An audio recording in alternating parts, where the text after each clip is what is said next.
is coming. All these voices. They're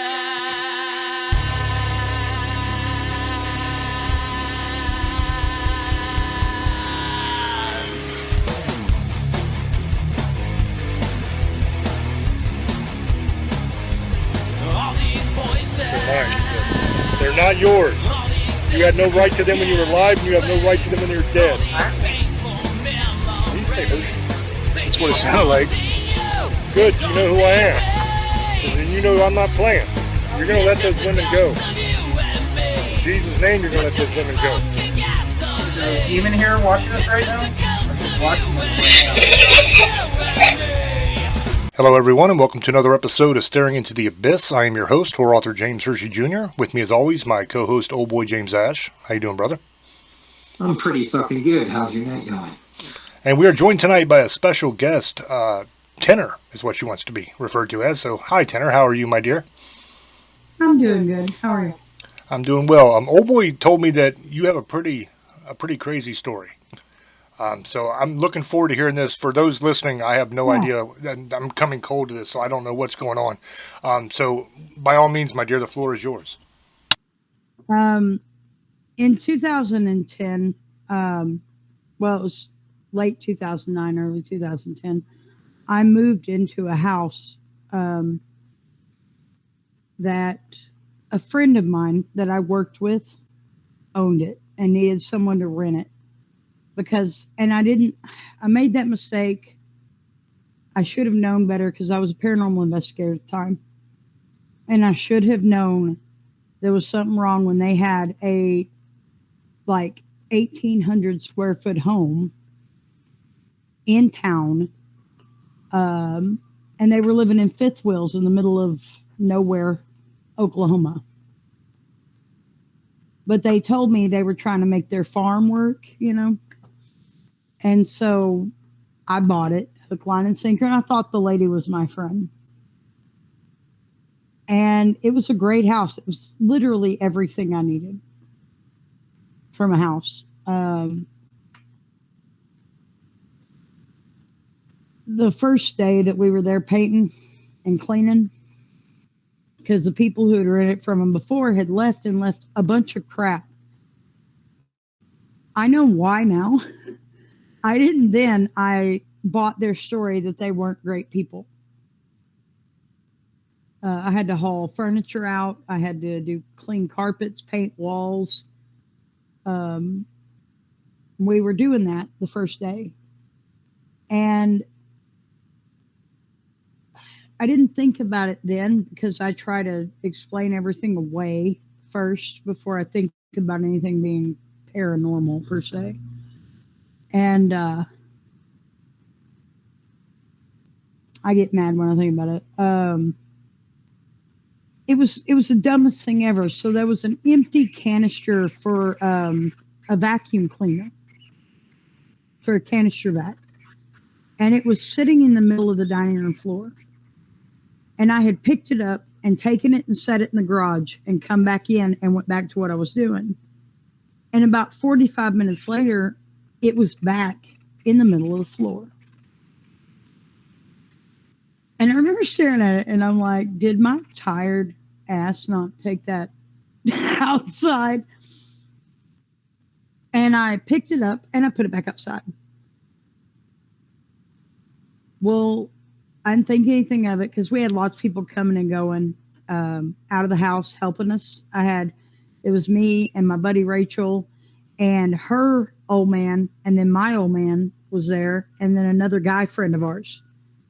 Well, the guys left to go get beer and pizza for everybody that was cleaning and doing, and it was me and Rachel in the house. Rachel said, I'll paint your bedroom, which is way back at the back of the house down the hall.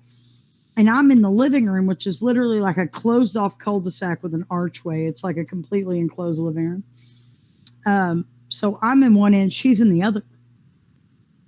And I'm painting, and out the corner of my eye, I thought I saw Rachel walk past me. And I said, hey, can you hand me, because I'm down trying to pry the baseboards off. I said, can you hand me that little pry bar for the baseboards? And she said, yeah, sure, I'll hand it to you. And I heard her, and she was way down the hall. And I jumped because I had just seen her. And I jumped and I looked and I'm like, have you been down the hall the whole time? And she's like, yeah, I've been down the hall the whole time. Do you still need that pry bar? I'm like, nope, I'm going to get it my damn self. So I got up and I went in there and got it. And I looked around and there was nobody in the house. And I'm like, so the guys aren't back. I didn't see one of them. The doors are shut. And Rachel's way at the other end of the house. Okay. You're tired. I did all the things. I explained it away. About an hour later, the guys were back. They had pizza, beer. We ate. Nobody thought about anything else. Like, legitimately, it was no longer a fear.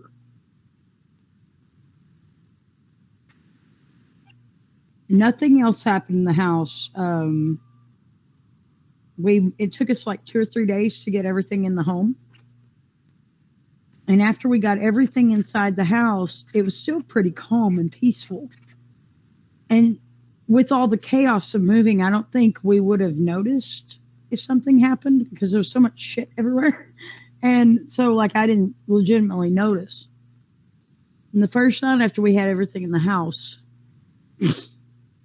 my son, who was 4 at the time, he's 19 now, he was playing in the floor I had a little Scotty puppy. And he's stupid mutt. And I said, whoa, no. Like, who taught you that? Like, we don't talk to our animals that way. And he's like, the man with the blood on his shirt. Or he said ketchup because at the time, and it was blood. But he said ketchup on his shirt. And I said, what do you mean the man with ketchup on his shirt? And he said, he has a pink shirt and he's got ketchup all over it. It's 4. And he said he hates our dogs. And I had 2 dogs at the time. I had Cheeto, who was a German Shepherd, and then I had the little Scotty dog, Angus. And he said he hates our dogs. Just real calm. Okay, so maybe there's a house ghost, but I don't want to deal with that right now. And I didn't want to because we needed that house. And I didn't want to face anything like that at the time. So that night, I was in the kitchen cooking. And I felt somebody come up behind me and lay a hand on my shoulder. I thought it was my husband and kissed me on the neck. And I said, what are you doing? And I kind of leaned like that. And when I did, I turned around and my husband was legitimately standing in the doorway to the house when I saw him. And I jumped, like I jumped almost completely out of my skin because he was nowhere near me. He had to have been 30 feet from me. And I just, and he's like, what is wrong? I'm like, nothing. Nothing is wrong. Welcome home. Gave him a hug and kiss. On he went. And at that point was when I started to get a little nervous of the house. And I thought, okay, so you're going to step up your game a little bit here and I can't ignore you. But we all have to live here together. Like, we have to be good with one another. So I said, we have to be good with one another. There's no ifs, ands, or buts, no way around this. We're going to have to cooperate with one another. So you leave me alone, I'll leave you alone. I should not have done that. And I know I shouldn't have done it. But at the time, like I said, I needed that house. And it wasn't long before it became an everyday issue. Water faucets coming on. Cabinet doors opening, drawers being open, the refrigerator being open. Little stupid shit that was like more irritating then terrifying. There was no fear, there was no terror, there was no nothing. It was legitimately not a concern. It might startle you, it might spook you a little, but it wasn't enough to be of a danger at that point.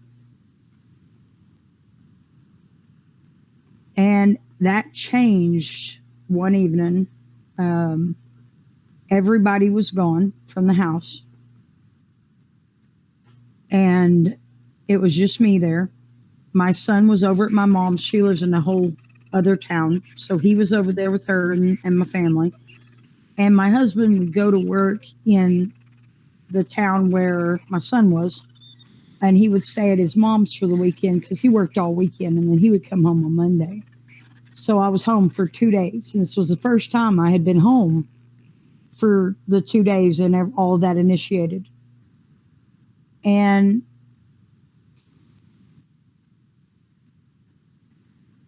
I was walking across the room and I turned to look at the refrigerator. I thought I need to get something to drink. And when I turned, there was a man standing there, like a full man standing there. And I jumped because I thought I lived on the highway.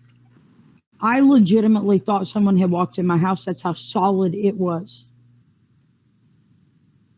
And I jumped, and when I looked back, there was no one there.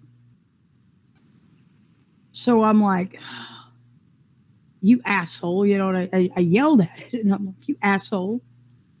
Like, ugh. And I opened the refrigerator, and when I did, something grabbed a hold of me and jerked me backwards. And I had a hold to the refrigerator door, and it moved me probably 10 feet straight back.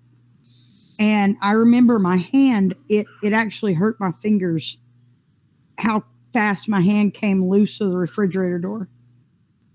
And I jerked away from whatever it was and went to swinging at air, and there was nothing there. I never made contact with anything. And I could feel blood running down my back.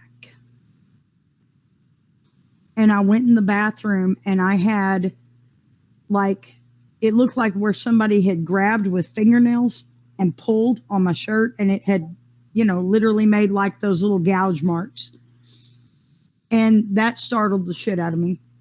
And I ended up going and sitting outside on the front porch alone for like 2 hours before I could calm down and come back in the house. And I'm like, I have a problem, like a real legit problem. And everybody's like, well, why didn't you go get help like immediately? And I think the answer to that is probably I had worked in the paranormal for so long. I was embarrassed that I wasn't capable of dealing with this on my own. It legitimately embarrassed me.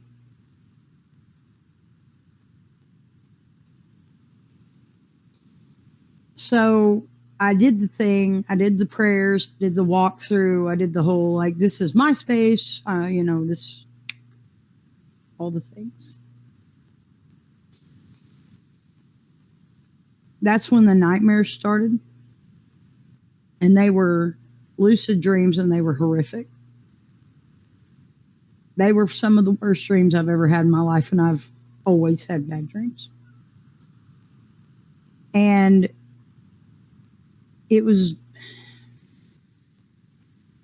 dreams were not fantastical. They were me living my day-to-day life, and then something messed up would happen. So it wasn't like I was having this dream and there was this monster. I would be doing dishes or washing laundry or sweeping the porch or vacuuming the house, and then something happened horrid. Like the ceiling fan fell and crushed me, or I slip in the kitchen and stab myself in the throat with my own knife, stuff like that. It was it made me paranoid when I was awake. And it made me scared to go to sleep.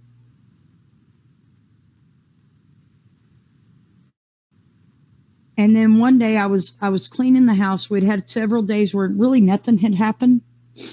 Like nothing at all. It was pretty calm. Noises was a daily, but you got where you kind of ignored them, or you just yelled at the damn thing to shut up, or a cabinet door would be open. I got where I just walked by and shut them reflexively on the way through. Like you just lived haunted. It was just what you did. And I was cleaning the house. And I went in my son's room, and I opened his door, and behind the door, from the floor to the ceiling, my son had scribbled all over the wall. I had 8-something-foot ceilings. And it really scared the shit out of me, like child's drawings. And there was nothing he could have climbed on. There was nothing he could have got on. And there were like magic marker drawings all the way to the ceiling. So when he got home from my mom's that day, I said, "Hey, buddy, what happened in here, at the wall?" And he said, "That's my drawing. That's my vacuum," is what he called it. He said, "That's my vacuum." What do you mean it's your vacuums? I drew my vacuum. It's in my closet. The drawing was literally it almost looked like a tornado full of faces. It was a very strange thing to see. And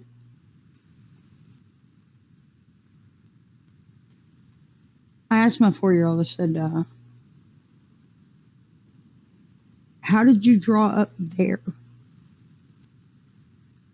And he said, "They picked me up and let me draw by the ceiling."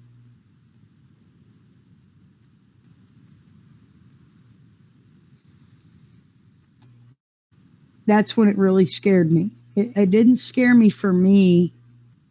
It scared me because something had picked my kid up. Something had touched my child. And that's when I started to feel fear, but I didn't really know what to do or who to go to, because I, again, kind of ashamed of the fact that here I am. I've been doing paranormal investigations, so 17 years old, and I have no earthly idea what to do when it's happening in my own life at like 29 years of age. I don't even know what to do. I started trying to film it. It wouldn't let me. I hardly ever got anything on camera. Audio, when I did, it was a lot and it was violent, and I got where I would just erase it, because if I didn't, I would obsess over it. And I was just trying to live and survive in this house. And then it got where every time I was talking to someone on the phone, "What did you say?" I didn't say anything. "Well, somebody's talking in the background. Who's there with you?" "Nobody's here with me." I got tired of explaining to people why there were always voices on the phone in my house. Why I couldn't be in Skype, because nonstop voices in my house. If I was on camera, people were claiming they saw things behind me in the room. And it kind of became this overwhelming horror show. And there are things that happen in that house that to this day, like, I'm not sure what happened. And it does not feel real.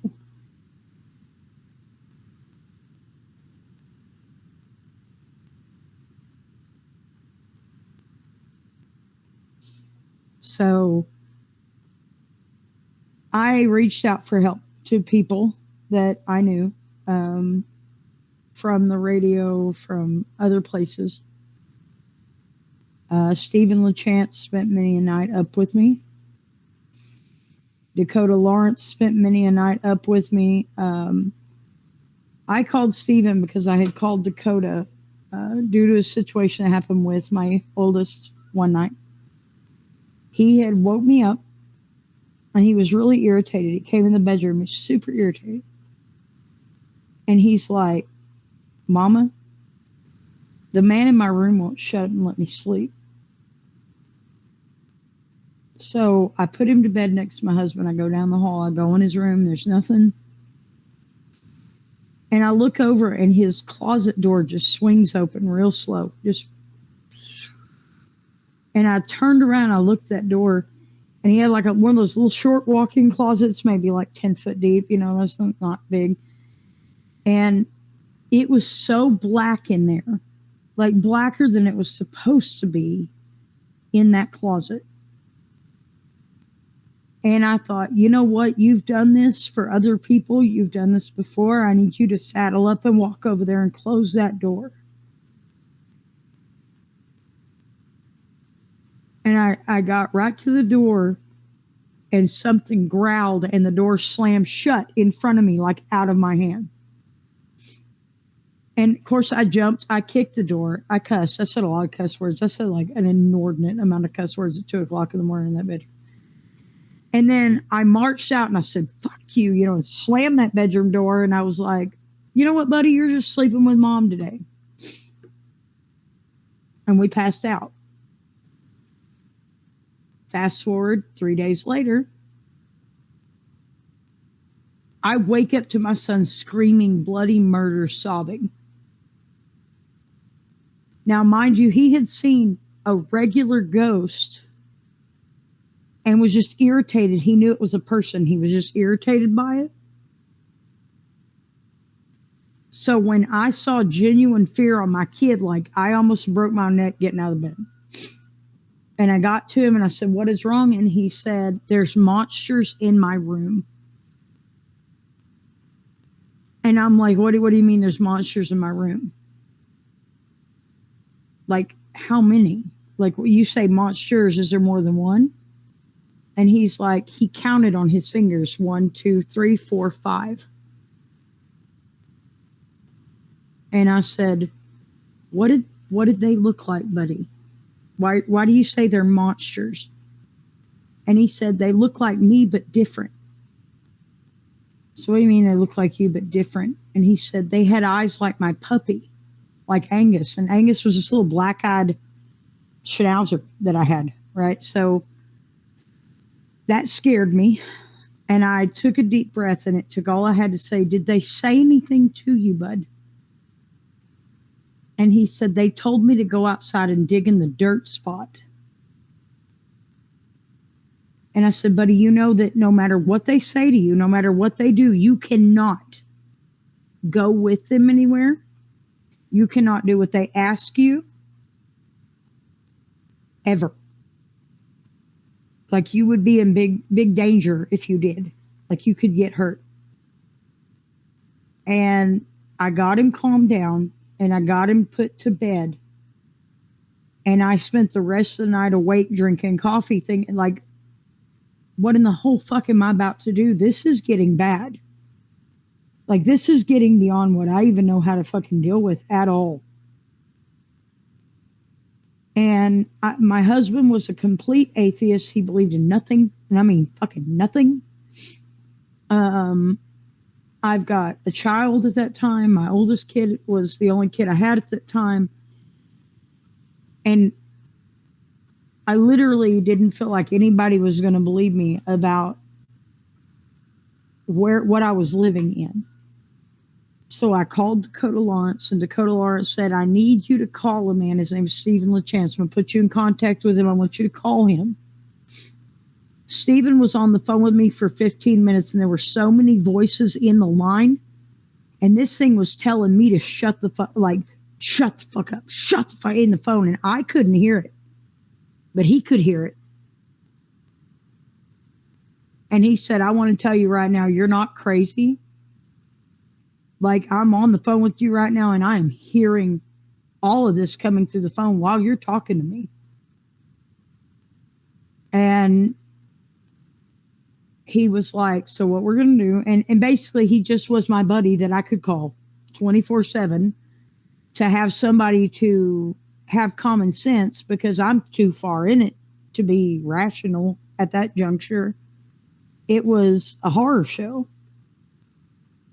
like an absolute horror show.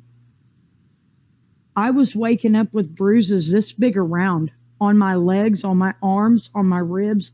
Nothing had touched me, but I had huge bruises all over me.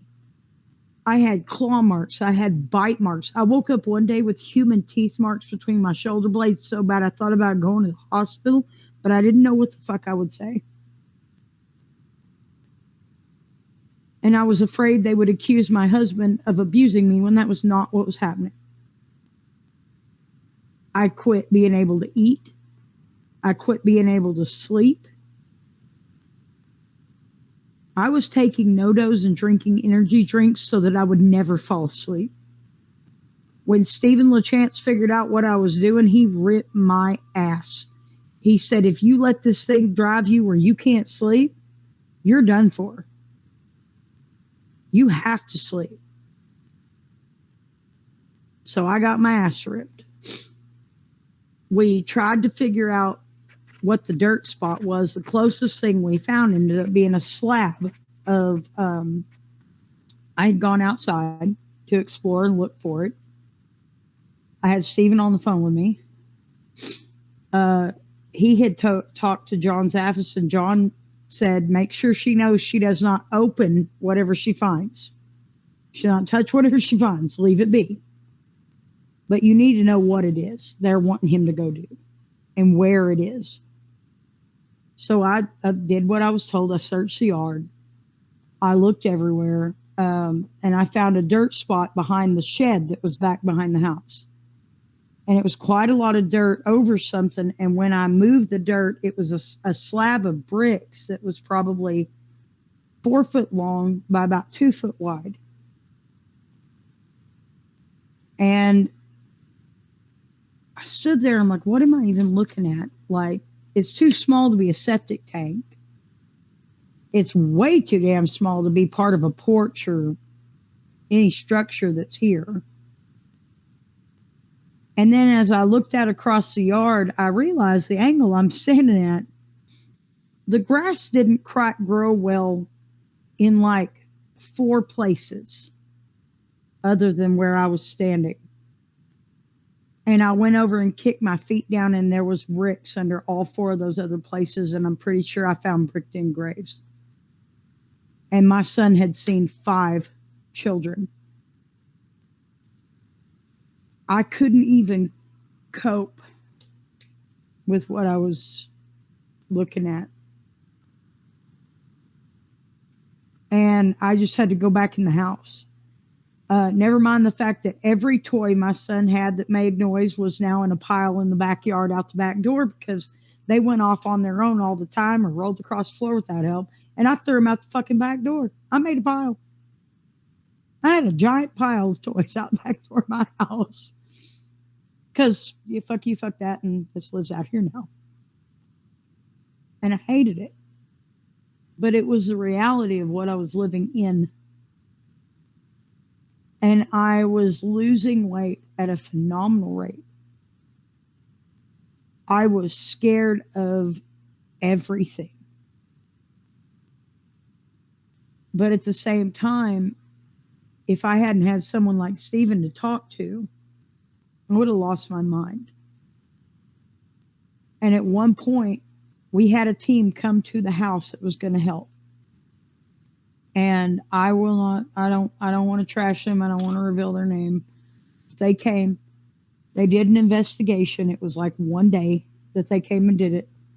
They made shit infinitely worse when they left. They gave me none of the evidence. They told me they didn't even find anything, but other people had heard about my case and seen my evidence, and I had not. And when I called and asked, hey, can I have the evidence for this? The reply was, well, we didn't get a whole lot. And however, how would you feel, since you have pets, about being on Animal Planet?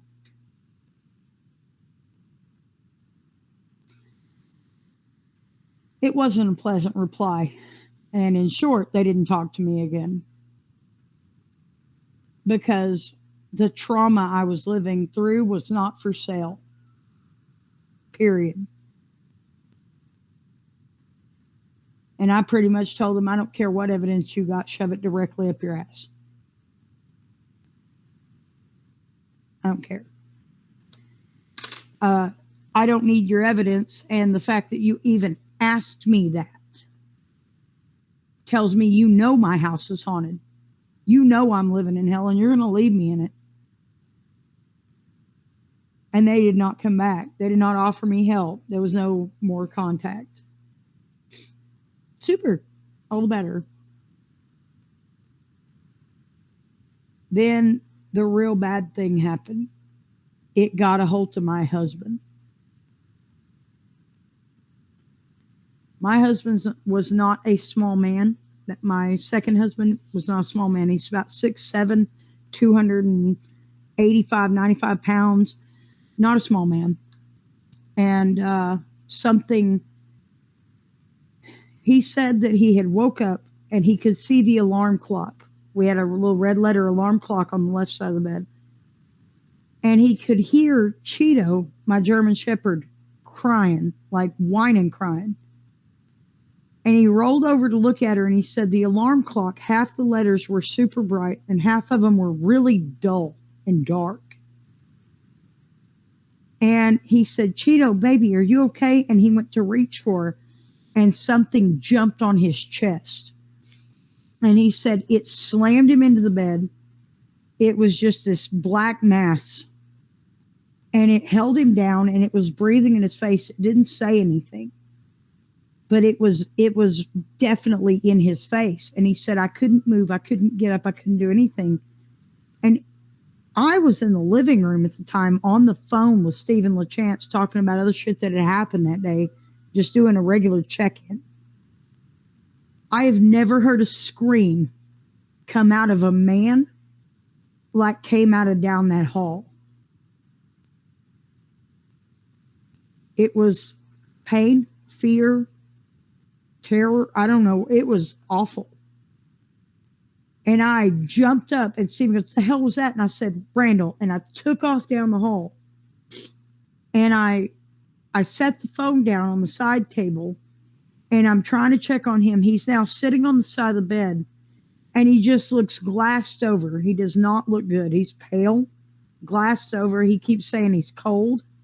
And I'm like, fuck, he's going into shock. And I'm like, hey, baby, I got to get you up because I've got to get you into the living room where I can wrap you in a blanket.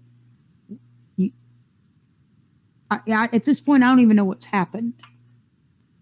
So I'm like, tell me what happened. And he kind of walked me through what had happened, but he was really like flat about it.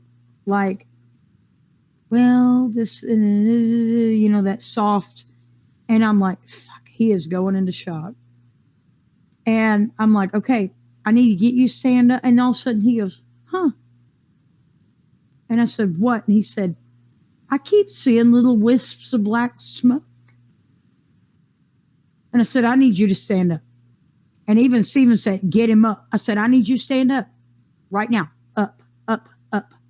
And he's like, why? What's wrong? I'm tired. I think I could just lay. No, we're not laying down. You're going to stand up right now.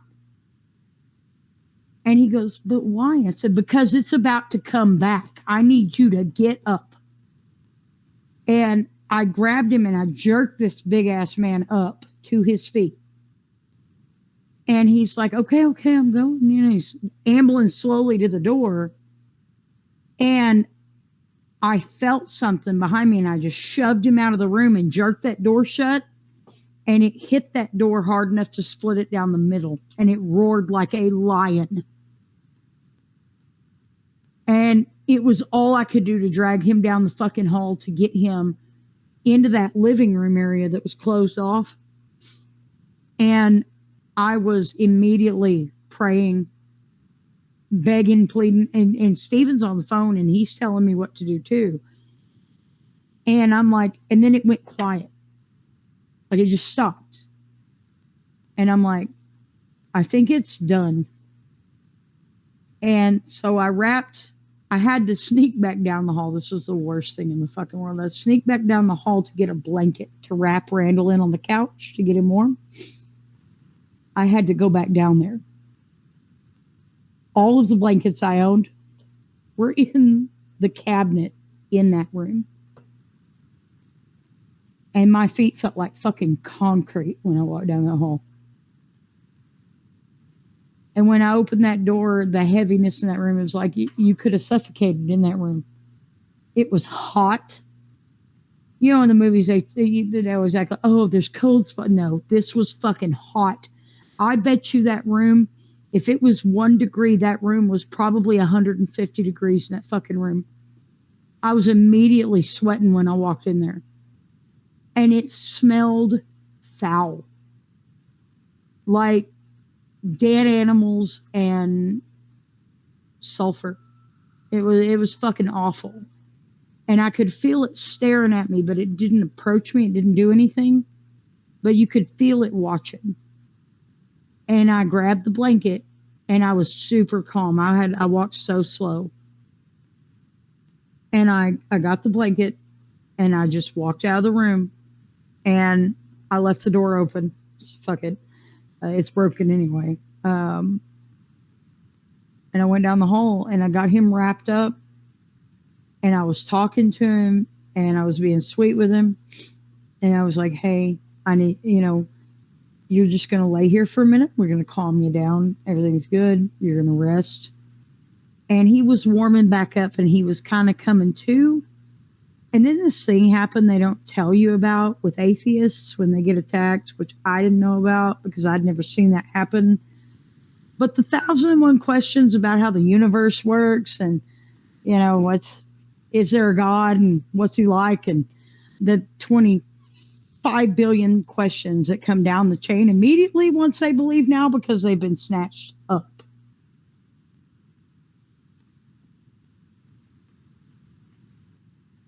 And I just was like, you know what? We'll talk about it later, buddy, because I feel like if I tell you anything, I'm going to mess you up pretty bad. So how about you just rest? Sit there and rest. And I sat in that room with him all night long. And he would sleep as long as I would stay awake. He would sleep. If he woke up and he saw me and I was sitting over him, he'd sleep. So I stayed awake all night and watched over him. Steven stayed on the phone as late as he could, and then eventually it was just me in the house. Listening to it pace and thump and walk around and make noise and move shit. And I was like, you know what? Fuck it. You can just destroy the house. I don't care. Tonight, I'm not leaving this room. I'm not. But, that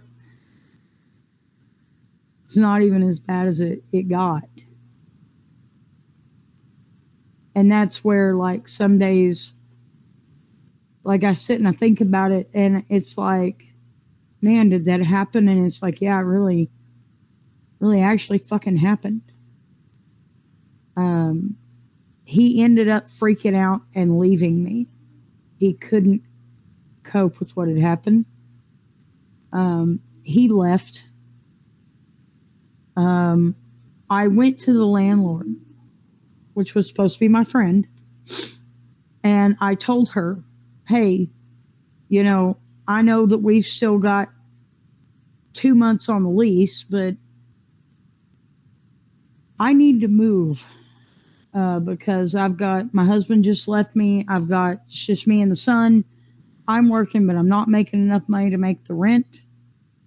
So I need to go to family. And, back where I come from, I didn't bring up anything paranormal in the house. This bitch locks eyes with me and says, you will fucking stay there with that? Because if you leave before the date I wrote on there, I will fucking sue you.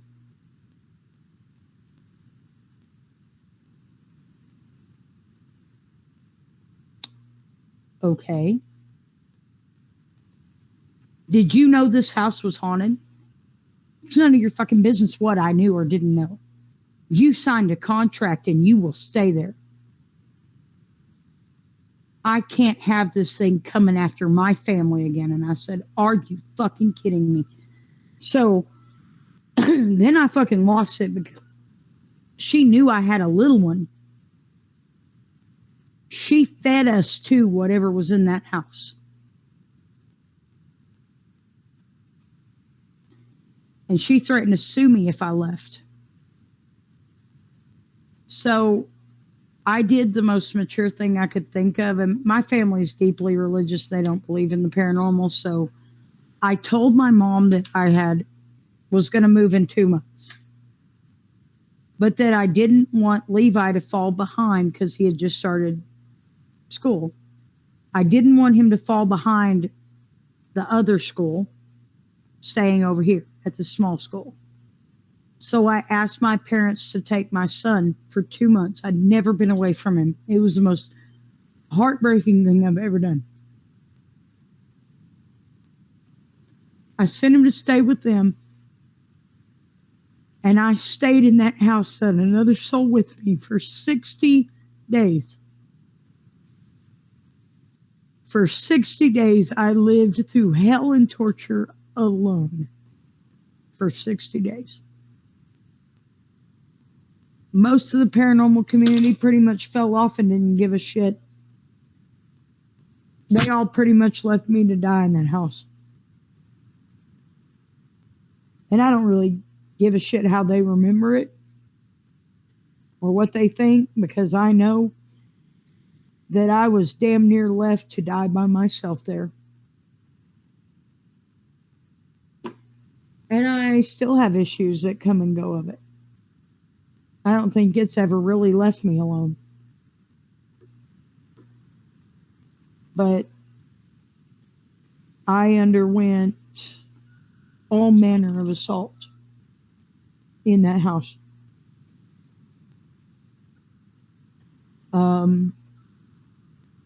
I was thrown through furniture. I had shit thrown at me. It went to this thing for a while where it would throw pennies, which was like the weirdest fucking thing I've ever seen. It would throw pennies. And I had gotten to where I had a bowl of a collection of fucking pennies. I have no idea where I was getting the goddamn pennies. And they weren't like a particular year because I looked at them. They were just random. But then it got where it would throw glasses, plates, books, anything, really. Didn't give a shit. Not really furniture per se, but I had it flip chairs over and shit. Knock chairs over. I woke up one morning and it pretty much almost destroyed the table in the kitchen in the middle of the night. Because I got to where I would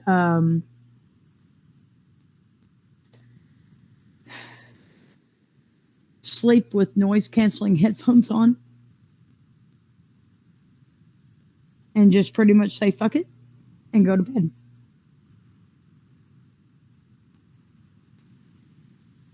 And then one night, shit kind of got out of hand. So I had watched a movie. I'd come home from work. I'd watched a movie. I'd been packing early in the evening, and I decided I'm going to watch a movie and calm down. It would unpack my shit, too. When I would be packing boxes, it would unpack the boxes the next day. So I was like fighting it to get them taped shut so that it would quit dumping everything out of the fucking boxes. Like it did not want me to leave. And it did all kinds of shit for that to keep me from leaving. But I'd gone to work and I came home and I tried to pack for about 2 hours. And then I was like, I'm going to watch a movie. I'm way too wound up. I was scared it was going to do something the whole time. I just needed a release. So I get done watching the movie and I turn it off. And I stood up and I walked to the edge of the archway. And I was going to go in the kitchen and then I heard a noise, and it's hard to describe because it was almost like all the doors in the house opened at once. And I was like, the hell was that? So the way it was, when you came through the front door, there was like a little hall, and there was that doorway to go in my living room was right here on this side. And then it opened, and there was the dining room, the kitchen were big wide open. There was a step down den. The exit to the garage was through the dining room, and then the hall to the bedrooms was all that way. And you could see down the hall, and all the doors are open, like all of them. And I know they weren't because I close them off because I feel better when I'm home alone and close them all off. And I'm like, I got this really sinking heavy feeling. And I'm like, I don't know what you're, and I remember saying out loud, I don't know what you're doing, but knock it off. And it was like a sonic boom went off in the house. And all the doors slammed shut. And I was like, and I jumped, and the house started to scream. And I mean, like, it came from everywhere. Screaming, horrid, loud fucking noise. And I remember covering my ears and closing my eyes, and just, I could hear shit falling over and shit happening. And I opened my eyes up, and it was done. It had stopped. And it was so quiet in the house. I could hear my ears ring, and I could hear my own heartbeat. And then, like, it hit me. I've got to get out of here. And I turned around, and I grabbed my cell phone, and I just took off running to the front door. And I threw the door wide open, and I bolt out the door into the yard. I'd never ran out in the night out of my house. I'd gone to the porch calmly, but I was really literally about to let the fuck out of this place. I took off out the house, and I didn't have a car at the time. I had no way to leave. Our only working vehicle belonged to my husband at the time, and he was in a whole other town.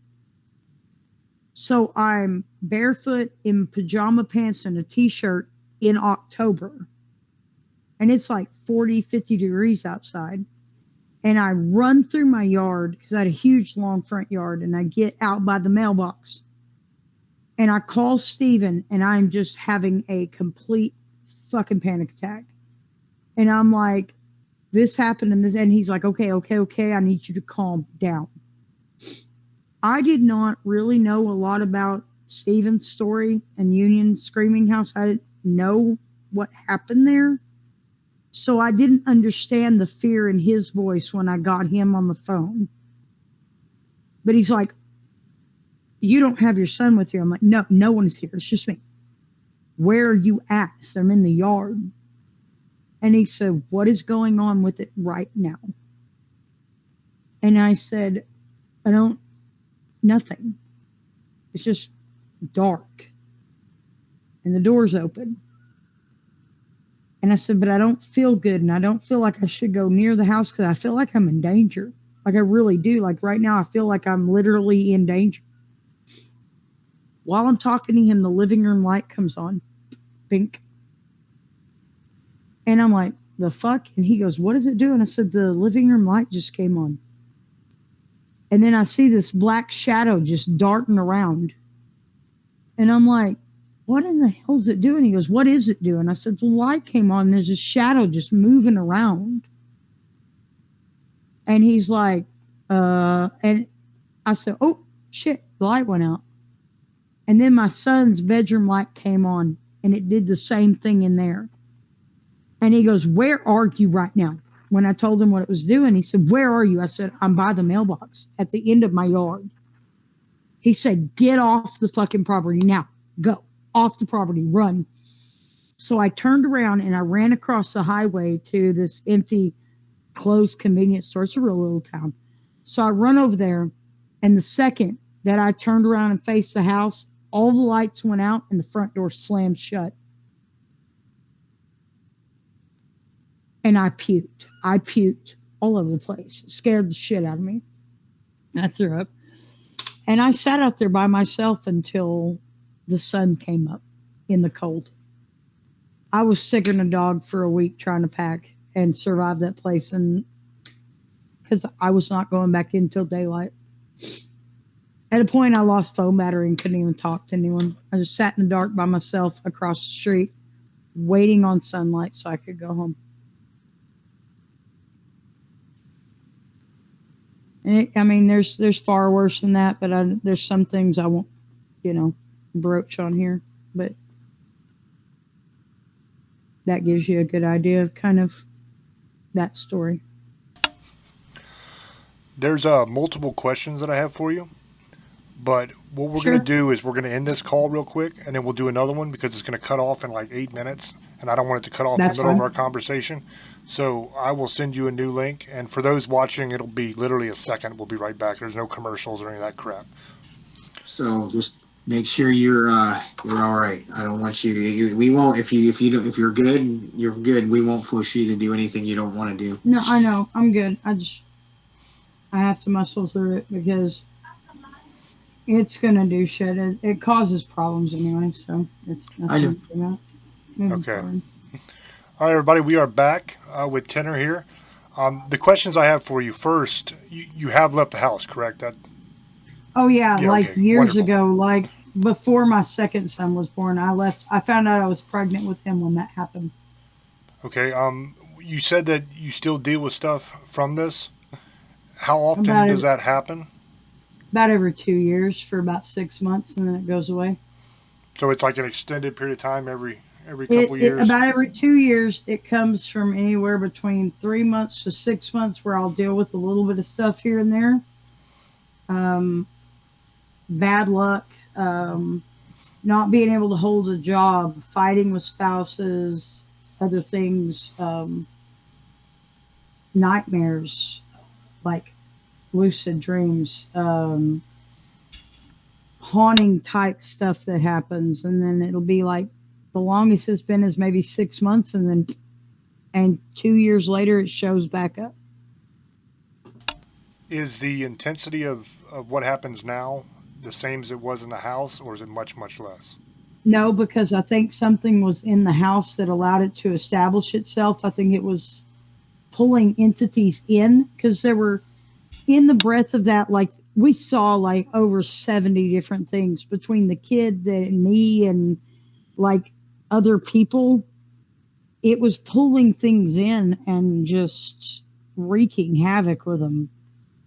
It hasn't been that way since, because I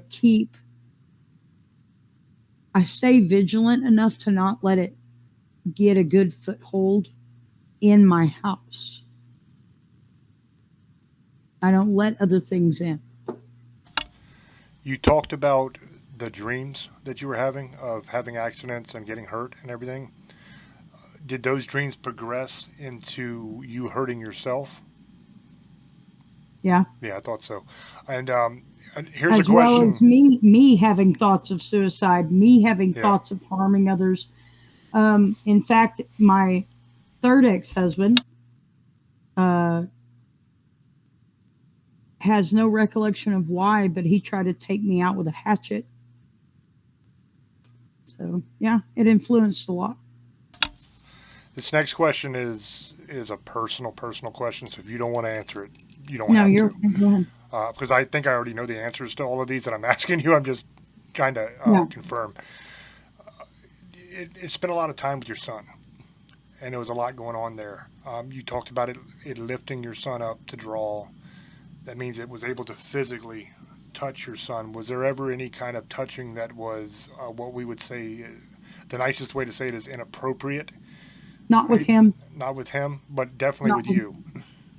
Yeah, I With could tell me, with but you. it, like with me, it would. It never went so far as direct assault, but I would dream about being assaulted. But it did things like rubbing, like petting. It was really strange. But never with him. Like with him, it was always like he didn't have direct interactions with the big entity itself. He always had interactions with the little ghosts around it. What about the man? The man was one time he saw the man, and he said he was just talking at him about like complaining was what he called it, just complaining. 'Cause I think the man probably used to live there, and those bricked-in things that you found were probably the graves of those spirits of those children, and he probably killed them. And the reason he probably killed them is because whatever the demon is in that house, and that's what I believe it probably is, because everything, the coins, the rotten egg sulfury smell, the way it was touching you, the thoughts of hurting yourself, suicide, hurting other people, your ex-husband trying to take you out, all of that is hallmarks I started of demonic missing activity. time. Yeah. I started missing a lot of time toward the end. I actually woke up about a mile from the house barefoot in my pajamas, completely soaking wet with water. Zero recollection of how I got there, zero memory of any of it.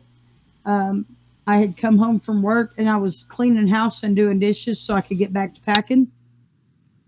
And then it was like, I remember staring at the soapy water, and then I look up and I am sitting out in the open, in this open area, kind of like a park type area, in my pajamas. It's raining. I'm completely soaking wet, and my feet were bleeding because I'd walked down the road like a mile and a half from the house. And I had to walk back. How long would you say that these missing chunks of time were? That one was 6 hours. But never more than like a day? Never more than like 6 hours, 7 hours. It wasn't like a whole day even. It would be just like, later that night or later that day. Yeah. I suddenly would come to. Because a lot of times what happens is it'll start with the dreaming and trying to get you to do things like you were talking about with your son trying to go out and dig. That could have very well been, since mostly what he's talking to was the kids, it very well could have been the kids trying to get you to discover their bodies so they could get some peace. That could have been that. But it starts that way, and then when you start getting into, after the attachment phase, you start getting into possession, you lose time. You don't even know that it's you doing it because you're kind of not present for most of it, And it sounds like some of that might have been what was happening to you as well. And I don't feel like it was like I did anything, because I'm very intuitive as a person. I don't feel like I did anything. I feel like it did it more to put me in my place, like to show me that I wasn't in control of anything. Because it was ridiculous. Like, it was way excessive, but nothing ever happened. It's not like I hurt anyone. It's not like I hurt myself. It would just like put me places where I would wake up and feel like messed up about how did I get here? Where am I at? Like, what is going on? And it, like, only twice did it make me leave the house. It was usually in the house where I would just be missing. Like, I couldn't account for like 4 hours out of my fucking day, like, at all. I'd be in the shower, blink, and all of a sudden I'm on the couch watching, cuddled up in a blanket. I have no idea how I got from point A to point B. Since you have left that house, do you have those missing chunks of time now? Like, No. Since then, or was it only in the house? No, I got absolute control over my own mental faculties. I don't allow that. So basically, what you're dealing with now is more of just an annoyance, It just a, poking. hey, I'm still here kind of thing. Yeah, it poking, and I do get scared from time to time. It has done things that have startled the shit out of me, but I don't allow it to go that far anymore. Like, I'm very aware of how to stay safe in that situation, but I also know that it's not pushing as hard as it did then. Like, so I'm just careful not to let it get that fuel, because I really believe that fuel came from that place. And now that it's no longer has that place, because I was told not too long back, a few years back, that house burnt to the ground. Like, burnt out. They had it boarded up. They couldn't stay there. They couldn't keep anyone else there. It burnt out. Have you ever been to see a priest to get like blessed or anointed or anything like that? I let people pray over me all the time. I'm not affected by that. Okay. The last thing I would say to you before I throw over to Old Boy and see what questions he has is if you want to and if you are willing, I can put you in touch with our head exorcist who works with the church. He's in the Order of Exorcists, and I can get you two hooked up and try to get this thing completely taken care of for you. I don't want Is any he rights. I don't want any money. I don't want anything from you. Just is the he offer's there if you want it. his name wouldn't happen to be Jesse, would it? No, no, ma'am. Okay, No, thank ma'am. you. But like I said, 100% free. I don't want anything from you. I don't want no rights. I don't want I know. make anything off of you. I don't care about any of that. I'm aware. Just want to help if you need it. So I'm going to throw it to Old Boy and see what he has to say about it. Go ahead, brother. All right. Welcome, welcome. Thank you very much for coming on, Tanner. You're welcome. I love you very much. I love you. And we're going to, I know most of this, guys, so I'm the one that had her come on. I will say this, I'm ashamed of some of the people in the paranormal altogether. That because somebody won't let you make millions of dollars, that you would let them do this. Especially people we actually know the name of.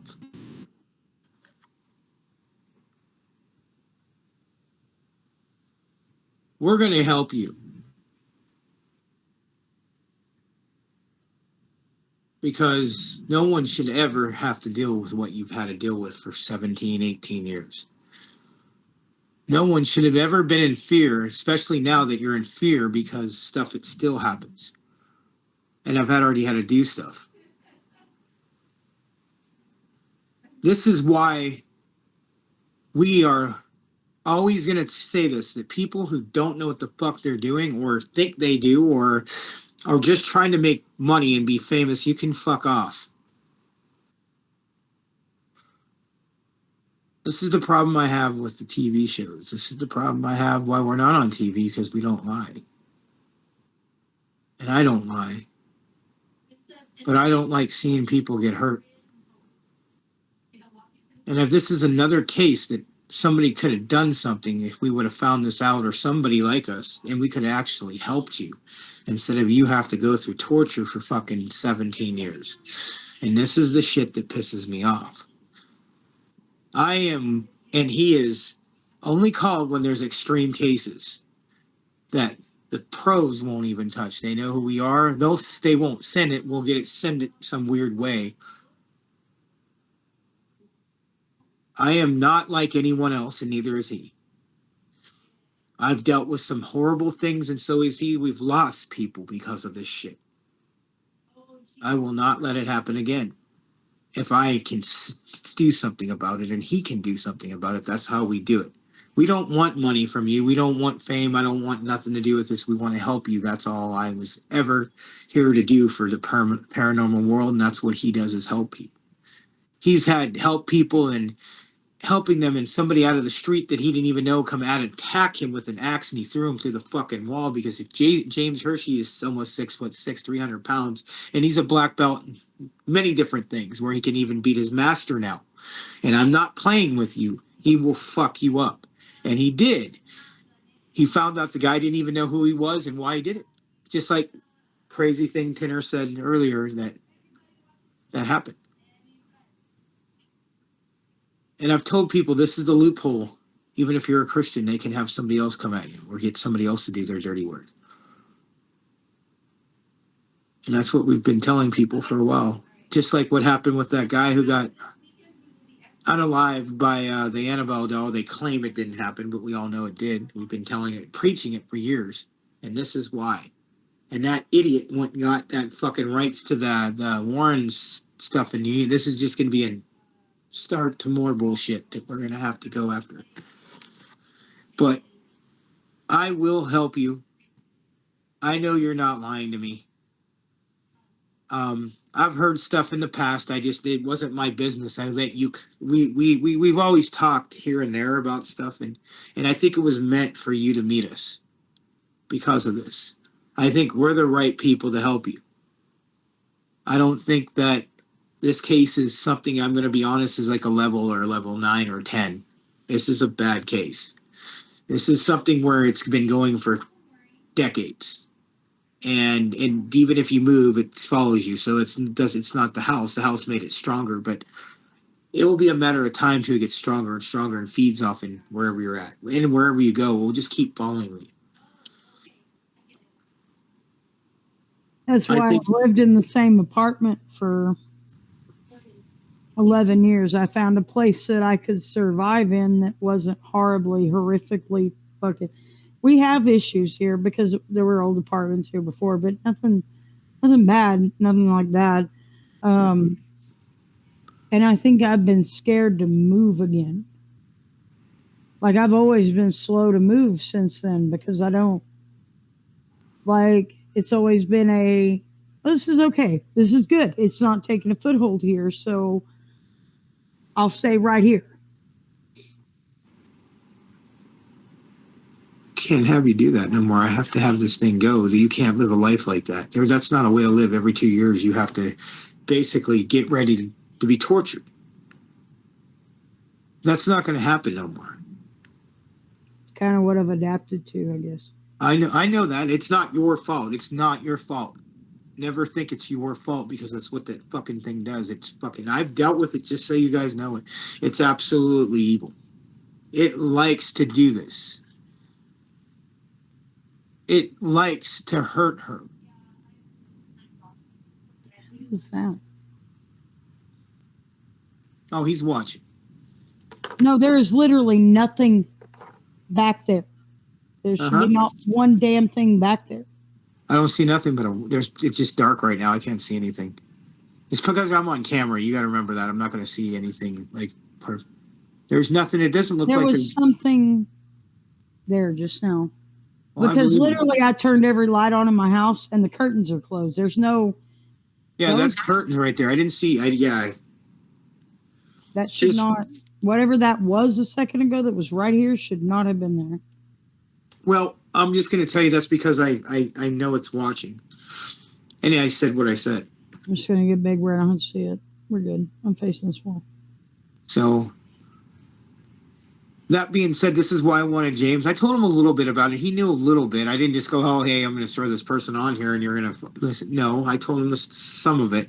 So he knew a little bit, but nothing like this whole story. And I'm glad you told us, and I know it's a hard thing to do.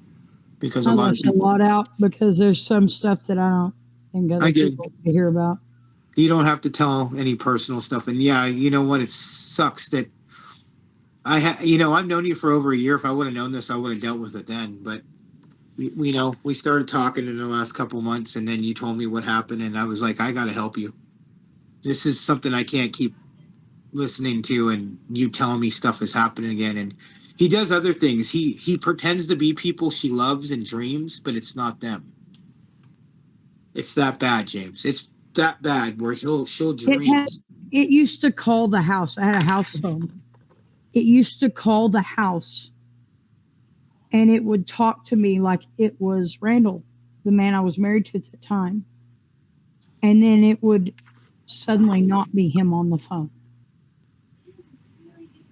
There were deep psychological things that it did to mess with me where I never knew if I was dreaming, awake, asleep, in fucking reality at all. This thing loves psychological torture. Like it's bag of kittens, man. Like it hardly ever will put hands on you. It hardly ever touches you. But it will mess with your mind in ways that are just unreal. Because I'm not a weak-willed individual, and I'm not somebody that is upset by almost anything easily. And this thing can get to me in a minute flat. It knows exactly how. It knows how to fuck my shit up.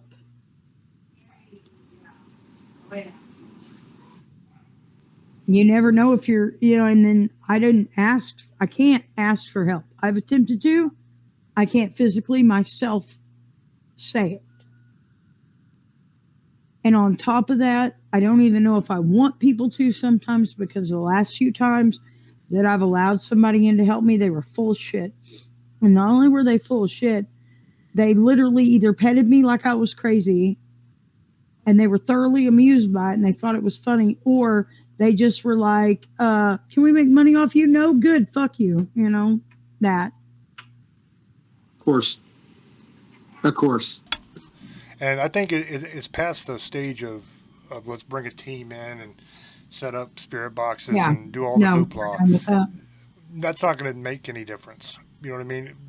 What that is for, and the reason I'm saying this is because she had a team come in and do an investigation. What that is for is to figure out what you're dealing with. Oh yeah, But I that's, already know you what it is. don't get rid of anything that way.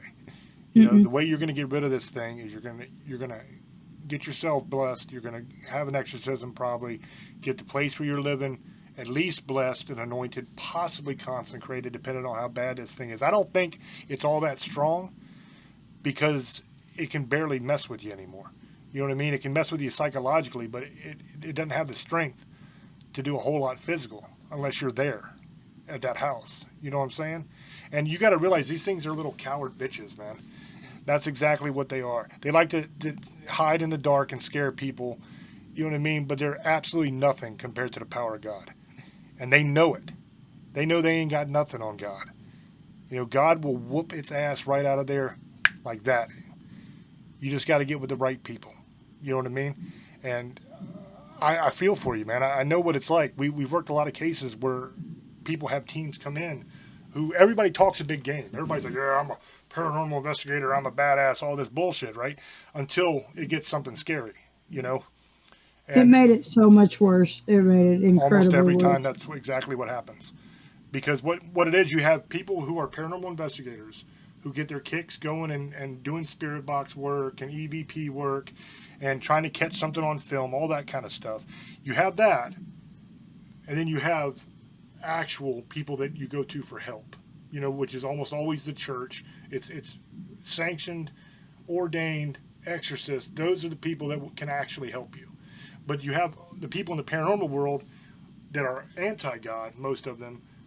Most of them aren't going to be able to help you because they saw Ghost Adventures on TV and they thought, oh, I'm going to be, Yeah. you see what I'm saying? Something like that. And I'm not trying to Oh, cast I aspersions. loved the lady that tried to bless my son's room and then ended up puking off the front porch and almost lost consciousness when she did it because she thought she was going to come in there and make a big show of, you know, all this stuff. And it handed her ass. Yeah. Like real quick, it handed her ass. It was kind of, it was like, I don't know who the hell you think you are, but no. And then they had, like it was no joke. And it was one of those situations where it should have been fixed then. But there was no gain in it for anyone because I made it clear I wasn't going to allow it. So. Yeah, and unfortunately, like I was saying before, unless you go through the church, go through the proper channels to do it is a pain in the ass. I'm going to be completely honest with you. Because Yeah, it has to go through, you have to talk to people, they have to make sure that it's on the level. And then we have to wait for permission to even do anything. It's a pain in the butt to go through the process, believe me. But that's the process that's going to get results most of the time for people. And sometimes it doesn't. You know, sometimes nobody can do anything. You know, and God can do it if he wants, but sometimes he just don't want it. You know, and I don't claim to speak for God. You know what I mean? I'm nobody. I'm just a sinner like everybody else. You know, but I was once dealt with by the Order of St. Michael to try to fix it. It's not fixable for them. I can tell you that directly. They weren't able to do anything.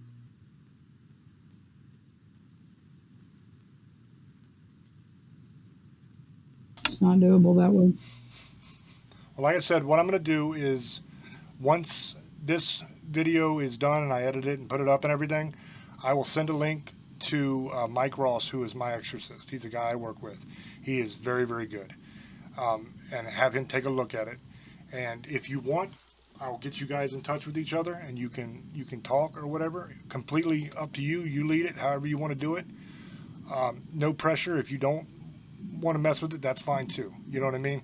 Either way, I thank you for coming on and sharing your story, and I love you, and I'm sorry you had to go through this, and I will absolutely be praying for you. Thank you, baby. You're very welcome. You got anything else, old boy?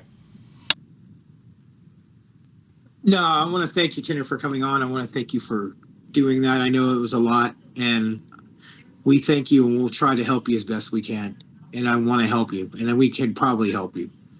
And I want to thank everybody for listening to us. This is well, I don't need to do anything tonight. This was a long 2-part show, so I don't need to do too much. Thank you for coming on. I love you guys. Have a good night.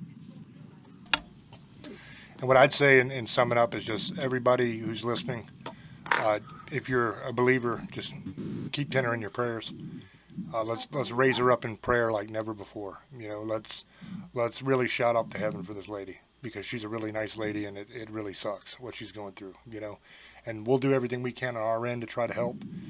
And God willing, we'll get something taken care of, and she can be free of this thing. You know what I mean?